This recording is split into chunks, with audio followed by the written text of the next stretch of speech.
Hey guys, welcome back to the channel. In this tech tutorial video, we're going to show you how you can turn off the location settings for your chats and conversations with the Shift AI browser, for example, with the AI chat assistant. So let us dive into this.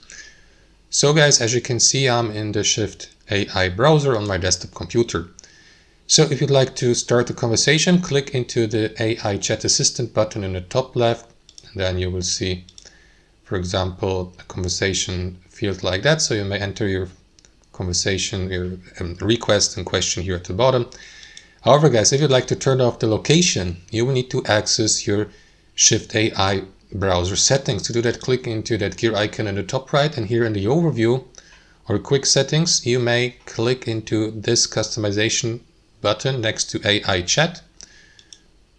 And here go through these AI chat settings, click into the general tab, and make sure that this option, guys, here is disabled. Share your location with Shift AI. So if I enable it, it will be applied. But if you turn it off, unselect this box, click into save here. That's how it works. Thanks for watching. Hope you enjoyed it, got somebody from it, and we catch you later.